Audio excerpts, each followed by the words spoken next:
아멘. 자, 우리 오늘 전도서 8번째 시간입니다. 허무한 시절 지날 때에 라고 하는 제목으로 주신 말씀 같이 나누도록 하겠습니다. 우리가 이제 지난주 주일날 전도서 첫 번째 시간을 가졌죠? 첫 번째 시간을 가졌어요. 말씀을 우리 장성웅 집사님이 잘 들으셨어요. 우리 송영재 안에 그 자리에 앉으시거든요. 잘 들으시고 나가시면서 목사님 말씀 잘 들었습니다. 그러시면서 이제 마음에 궁금하셨던 거예요. 이 전도서가 무슨 얘기를 하나, 이게. 목사님이 저렇게 허무하다. 전도서 1장이 그 메시지잖아요. 모든 것이 헤아려서 헛되도다. 그 얘기니까. 궁금하셨던 거예요. 그래서 이번 주간에, 그 새벽 예배에 채팅에 장성욱 집사님이 처음으로 등판을 하셨어요. 웬일이시지? 앞으로 계속 들으시려나 보다. 너무 감사하는 마음이 들었는데, 전화를 드려봤습니다. 사람이 왜 안 하던 거 하면은 궁금하잖아요. 무슨 일이 있으신가 싶어서 제가 전화를 드렸어요. 혹시 목사님 무슨 일 있으세요? 이제 그랬더니 아까 그 얘기를 하시는 거예요. 예. 첫 번째 말씀 들으면서 궁금해지더라고. 우집사님이 늘 권면을 하셨어요. 여보야, 출근을 6시 반, 7시 사이에 출근하시니까 출근하면서 말씀을 좀 들어봐. 말씀 재밌어. 말씀 들어봐. 그런데 차 안에서는 도무지 듣기가 쉽지가 않으니까. 그래서 우리 장 집사님이 결단을 하셨대요. 예. 우리 장 집사님 가정을 축복합니다. 네, 우리 말씀이 회복되는 가정에 하나님께서, 야, 다솔이 너 왜 고개를 좌우로 흔들어? 너 딸이 그러면 안 돼. 우리 가정을 축복합니다. 자, 전도서는 특히나 우리 지난주에 구도자라는 말씀 드렸습니다. 구도자, 코헬렛이라는 단어인데 누굽니까? 삶을 찾는 사람입니다. 삶의 목적이 무엇냐? 이 삶의 의미가 뭐냐라고 하는 거, 이 삶의 만족과 목적을 찾는 사람이 구도자고 전도자였던 거예요. 그래서 그 내용을 오늘 우리들에게 아주 분명한 어조로, 색깔 있죠. 아주 분명한 어조로 우리의 삶을 통찰하게 하시는 말씀이 바로 전도서의 말씀들입니다. 1장부터 12장까지의 이야기들. 전도서의 결론은 한 가지입니다. 전도서의 결론은 한 가지예요. 뭐라고 말씀드렸습니까? 지난주에? 전도서의 결론은 한 가지입니다. 네, 그렇죠. 인생은 허무하다. 그러므로, 네, 그게 중요한 거예요. 다시 시작. 인생은 허무하다. 그러므로, 네, 한 번 더. 인생은 허무하다. 그러므로, 방점이 뒤에 있어요. 앞에 있는 게 아니에요. 뒤에 있어요, 방점이. 삶에서의 의미와 만족을, 그리고 우리 인간에게 주신 이 기본 욕구, 먹고 마시고 배설하고, 명예와 권력들 모두 다 우리가 가지고 누릴 수 있는데, 성경에서는 이 전도서의 저자를 누구라고 이야기를 했습니까? 우리가? 솔로몬이 누구죠? 다윗의 아들. 이스라엘의 몇 대 왕이죠? 3대 왕이. 잘하시네요. 3대 왕이에요. 그렇죠? 가장 이스라엘의 최전성기를 누렸고, 그의 전과 후에 그보다 더 뛰어난 왕이 없다라고 판단할 정도로 위대한 왕이었어요. 모든 걸 다 가졌고 모든 걸 다 누렸던 왕이죠. 바로 그 사람이 하는 얘기예요. 모든 걸 다 가져봤었고 누렸던 사람이 하는 얘기예요. 여러분, 그래요. 돈에 대해서도 돈을 가지고 누려봤던 사람의 돈에 대한 평가와 돈 없이 너무 힘들게 살았던 사람의 돈에 대한 평가가 같겠습니까? 다를 수 있잖아요. 오늘 솔로몬이 다 가져봤고 다 누려봤고 다 살아봤는데, 야, 삶은 이렇더라 라고 이야기를 해주고 있는 게 바로 전도서의 메시지라고 하는 거예요. 우리 1장, 2장, 3장 우리 지나가면서 우리 많은 이야기를 했습니다. 어떤 게 헛되다 그랬습니까? 가장 먼저 지혜자가 헛되다고 말했던 게 뭐였습니까? 월요일날 본문이었어요? 지혜였어요. 지혜가 헛되다. 기쁨과 즐거움도 헛되다. 왜 그럴까요? 왜 지혜가 헛되고 기쁨이나 즐거움, 이 모든 것들을 다 헛되다라고 말하죠? 인간 앞에 놓여져 있는 가장 최대 공약수, 공통 분모가 있어요. 무엇 때문에 전도자는 인생을 허무하다라고 말하는 것이죠? 두 글자? 바로 죽음 때문입니다. 죽음이 우리 앞에 있다는 사실이에요. 죽음. 이것이 인간 앞에 놓여진 현실 아니겠습니까? 우리 어린이든 모든 식물이든 호흡으로 기식하는 것은 반드시 시작이 있으면 끝날 날이 오게 되는 것입니다. 이게 피조물의 한계입니다. 피조물의 한계성. 그래서 우리가 인간의 이 이 지성, 우리 뇌가요, 1리터밖에 안 된대요. 상당히 조그마해요. 1리터 물병 하나밖에 안 해요. 이 유한한 지성을 가지고 무한하신 하나님을 탐구하고 하나님을 완전하게 깨닫는다는 게 가능할까요? 이것은 불가능하다는 이야기죠. 불가능합니다. 우리의 유한한 지성을 가지고 하나님의 무한성을 깨달을 수 없다라고 말하는 게 이 전도서의 메시지인 거죠. 그러므로 우리가 이 하나님의 무한한 세계로 들어가는 첫 번째 관문이 무엇이냐라고 질문할 때 그것이 바로 죽음이라고 하는 것입니다. 우리의 무한한 지혜로 알 수 없으나 그러나 우리가 그날이 오면 완전히 깨달을 수 있으니 하나님의 무한대의 세계로 들어갈 수 있으니 그 시점이 바로 죽음이라고 하는 문을 통과한다라고 하는 것입니다. 적어도 세상 사람들은 이 죽음에 대해서 막연한 두려움을 가지고 있어요. 그죠? 막연한 두려움들을. 그러나 성경의 사람들은 특별히 이제 바울은 이 죽음을 향해서 호통을 쳤습니다.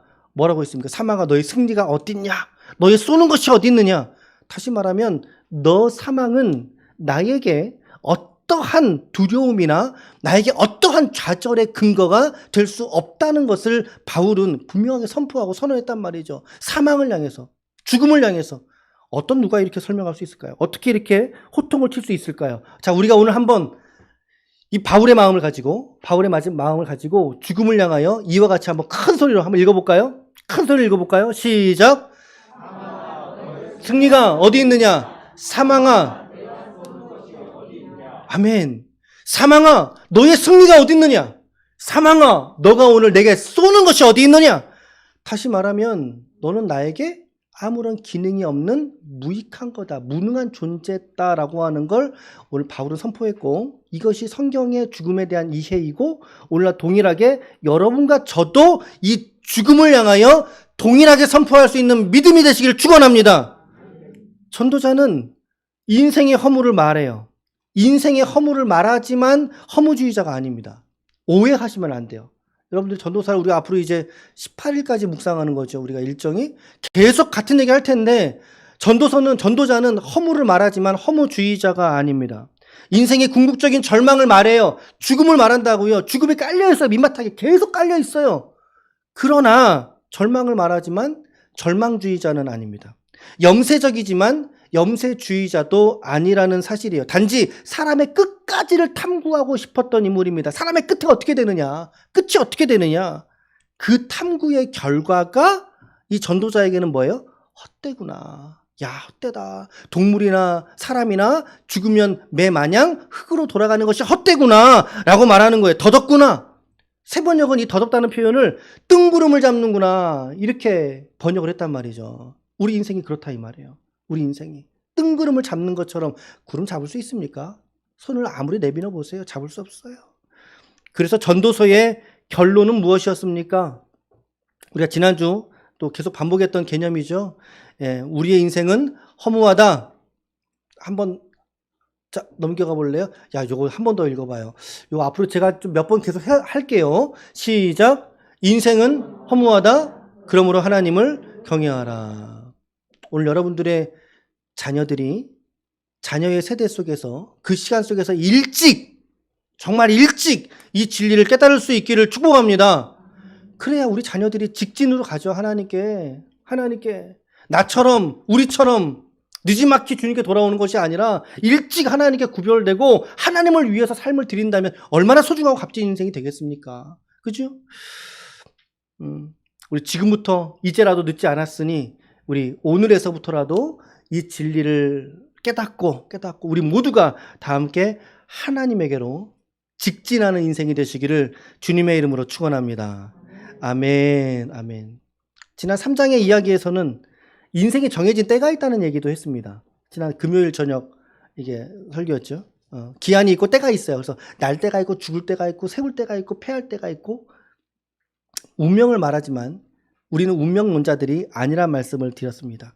우리는 하나님의 선하신 예정과 뜻이 우리에게 흐르고 있는 사람들이지 이걸 섭리라고 말하거든요. 섭리.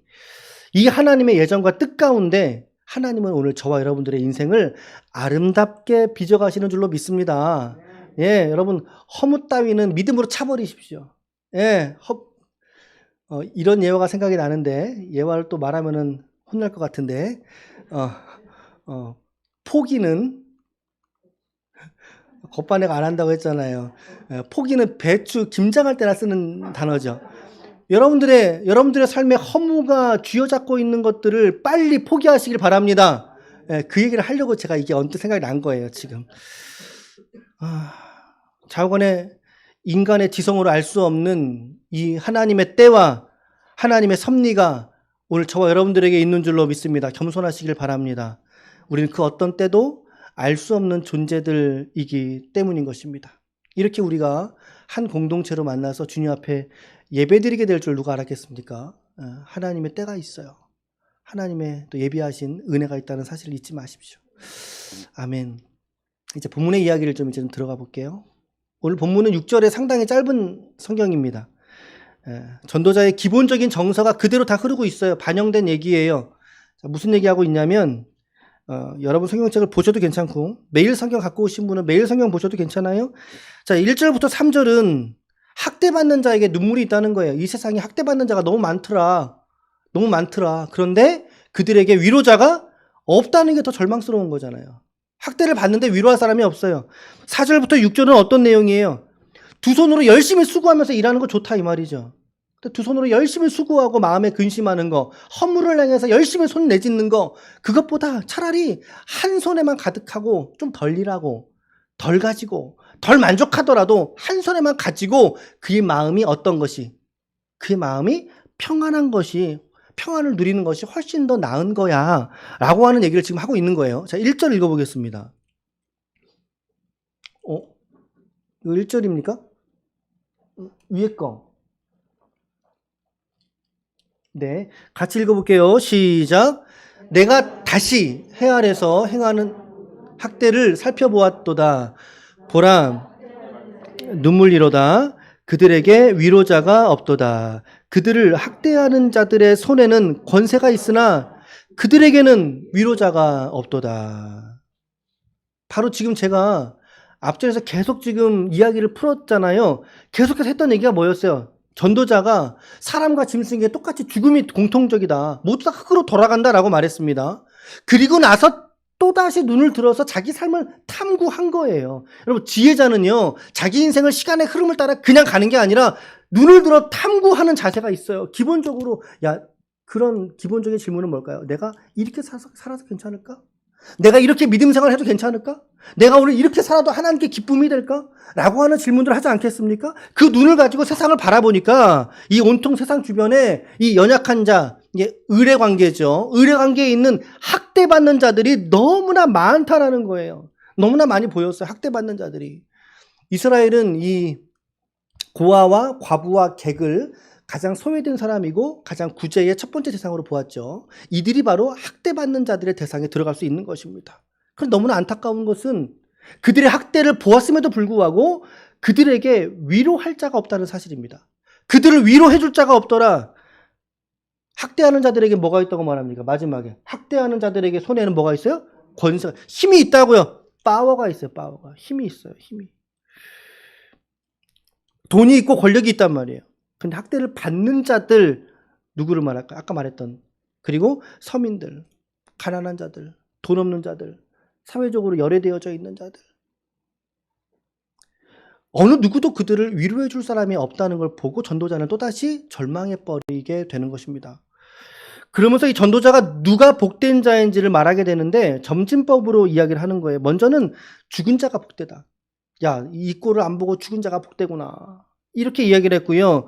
이 세상에 주는 권력과 학대가 지나간 사람이 복되다라고 말하면서도 정말 복된 사람은 누군가? 아직 차라리 태어나지 않은 사람이 더 복된 거 아닌가? 라고 이야기를 하고 있다는 사실이죠.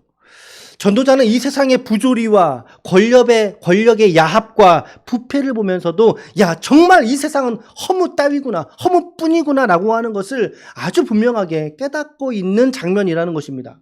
그러니까 죽음만이 아니에요. 이 세상을 우리가 절망해야 될 이유는 죽음만이 아니라 이러한 세상의 부패와 권력들, 박해들, 핍박들 때문에라도 우리는 절망해버려야 된다. 역시나 허무하고 절망적이더라 라고 하는 얘기를 하는 것입니다. 위로자가 없다라고 말해버립니다. 위로자가 없다. 위로자가 없는 세상, 돈과 권력의 하수인들이 끊임없이 약자들을 학대하는 모습에 전도자는 절망해 버리게 됩니다. 제가 지난주 금요일 날 저녁에도 설교를 드릴 때 설교 제목이 뭐였냐면 나는 알고 전도자는 모르고였어요.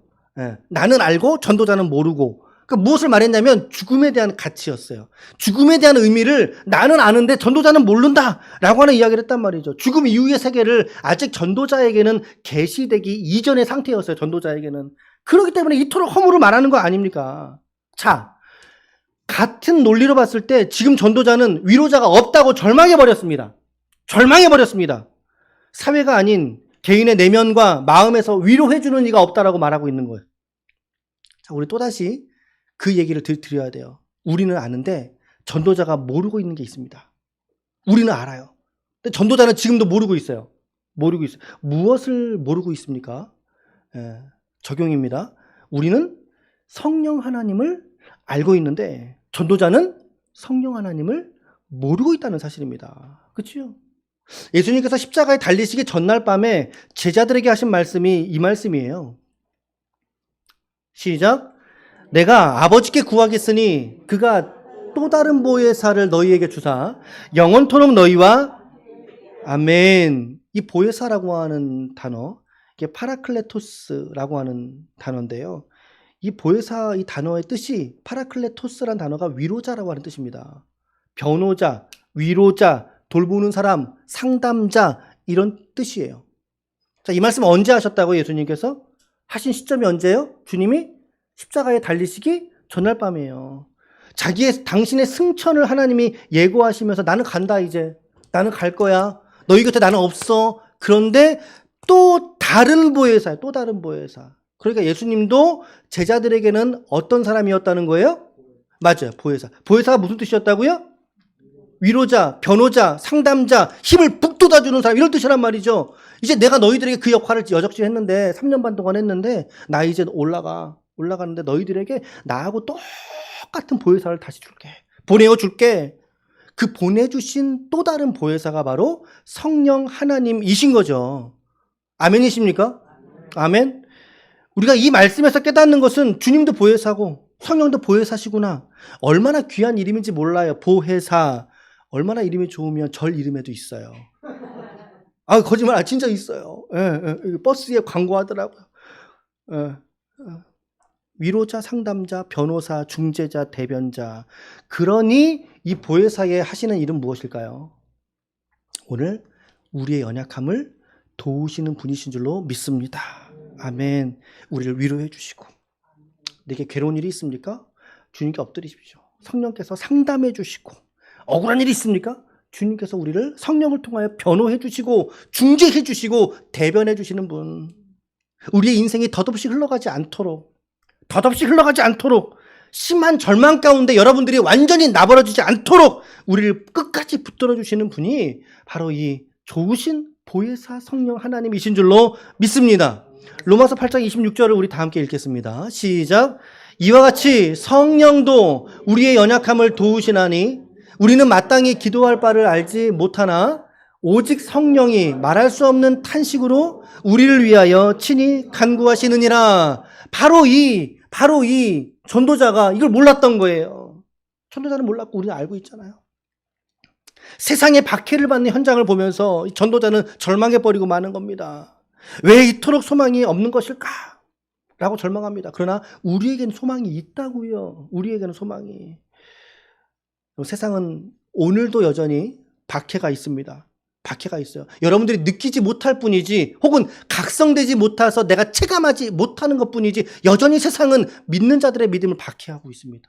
지금도 박해하고 있어요. 다양한 루트를 통해서 박해하고 있어요. 특히나 우리가 사회생활 하다 보면 이런 신앙 박해가 참 있을 때가 있지 않습니까? 분명히 여러분들이 사회생활 다 하시죠? 분명히 믿음과 사회 속에서 부딪히는 모습이 있을 거라, 부딪힘이 있을 거라고요. 그럴 때마다 여러분들 우리는 아이고 허무하다, 억울하다 이러고 우리는 자빠져야 되겠습니까? 아니란 사실이죠. 그것에 맞아갖고 울면서 절망하고 그래야 되겠습니까? 성도의 이름이 과연 그거에 멈춰야 되겠습니까? 아니라는 사실이죠. 그렇지 않다라고 하는 것입니다. 오늘 이 보혜사 성령 하나님의 위로가 그리고 능력이 오늘 우리 지체들의 삶에 넘쳐 흐르시기를 예수 그리스도의 이름으로 축원합니다. 말할 수 없는 탄식과 기도로 성도를 도우시는 하나님의 그 크신 은혜와 능력을 여러분들의 삶의 자리에서 맛보고 누리시기를 간절히 소망합니다. 간절히 소망합니다. 아멘. 자, 뒷부분은 4절부터 6절이고요. 4절 말씀 읽어보겠습니다. 4절. 종효가? 네. 4절이에요? 잠깐만. 목사님 할게. 잠깐만.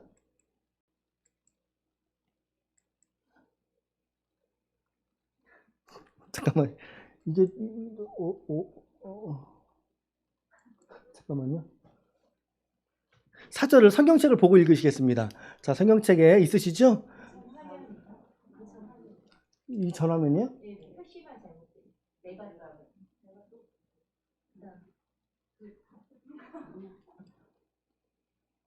뭐, 이거 다음이라고요?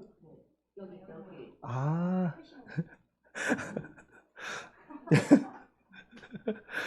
그랬구나. 지금 8장 26절로 되어 있어서 깜빡했습니다. 네, 4장. 자, 같이 한번 읽겠습니다. 4장 4절 시작. 내가 또 본즉 사람이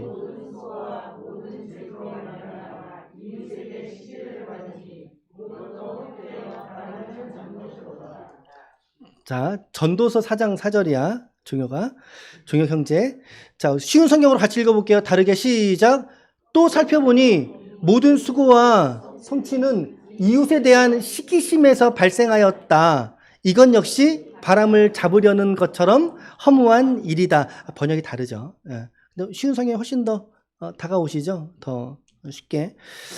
다시 말하면 우리가 살아가는 생애의 삶의 동기가 어디 있느냐라고 하는 거예요. 그 동기가 어디 있느냐? 이웃과 비교하면서 난다는 거죠. 이웃과 비교하고 이웃을 시기하고 이웃을 질투하는 거에서 경쟁심으로 드러나게 된다 이 말입니다. 좀 이렇게 보면은 좀 맞는 말이기도 한 것 같아요. 그렇죠? 그래서 이 일부 다른 번역들은 시기라고 하는 저 표현을 열정으로 번역하기도 했어요. 열정, 삶에 대한 열정. 그래서 이 본래 이 시기라는 단어를 열정과 질투로 번역을 하기도 합니다. 자, 질투가 그런 말 있잖아요. 질투는 나의 힘. 못 들어보셨어요? 우리 문학 소녀들은 들어보셨을 텐데 질투는 나의 힘. 이것이 질투는 때로는 우리가 인생을 살 때 긍정적인 힘을 발휘하기도 하는 것 같아요. 자, 예를 들면 이런 거예요. 우리 아기가 둘이 있어요.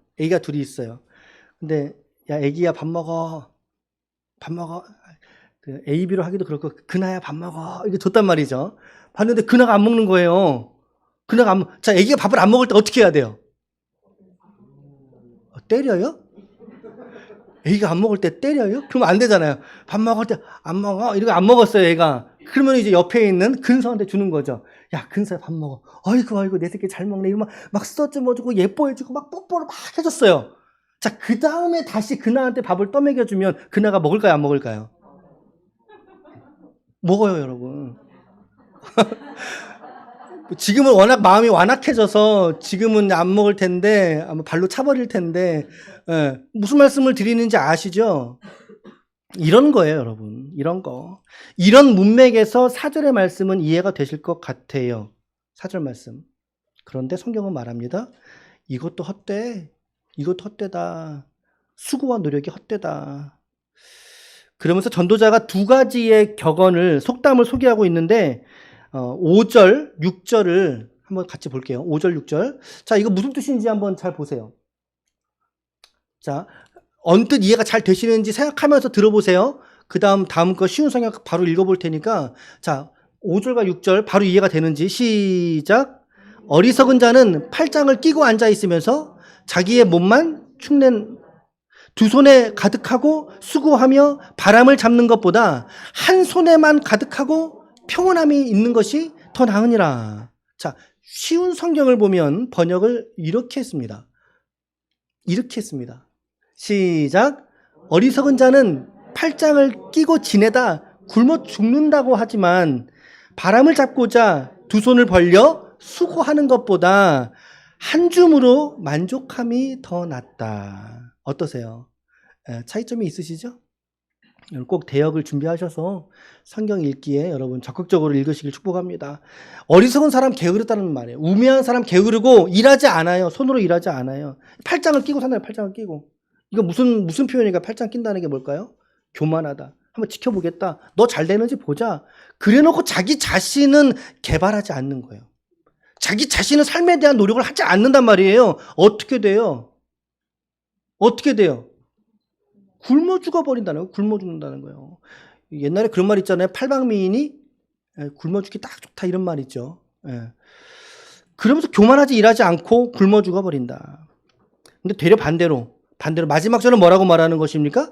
두 손이 가득할 만큼 열심히 일하는 거 참 좋은데, 그런데 열심히 일하면서도 마음에 소망이 없는 것보다는, 마음에 평안이 없는 것보다는 차라리 한 손에만 가득하고, 자, 두 손을 열 때는 두 개지만 한 손을 열 때는 하나잖아요. 반으로 줄어드는 거예요. 자기 수입이 절반이 된다 할지라도 그 마음속에 무엇이 있는 것이?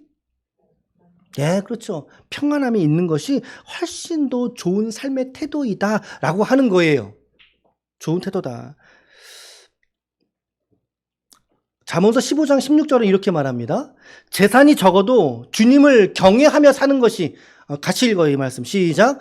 재산이 적어도 주님을 경외하며 사는 것이 재산이 많아서 다투는 것보다 낫다라고 하는 말씀하고 맥락은 같죠, 지금.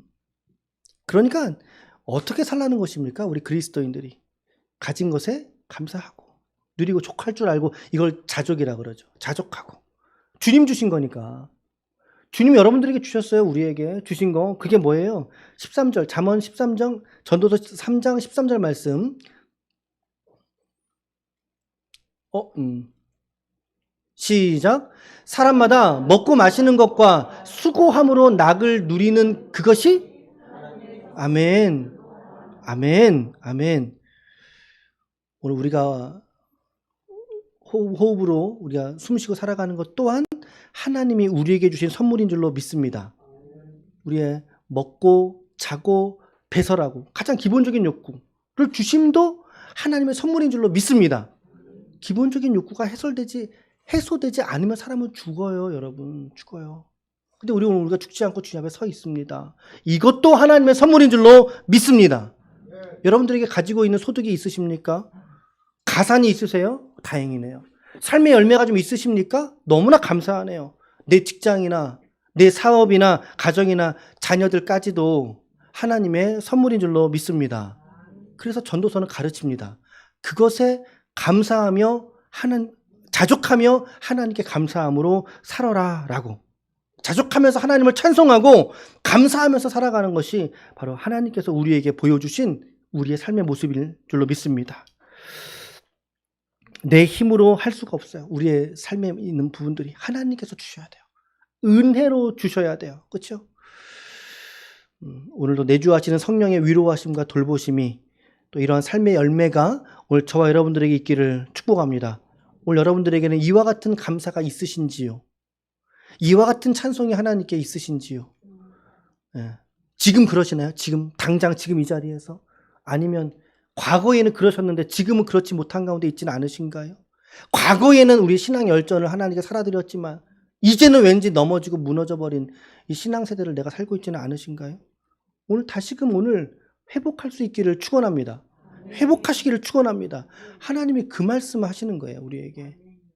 다시 오늘 정리하겠습니다. 정리하면 이렇게 두 가지로 정리가 돼요.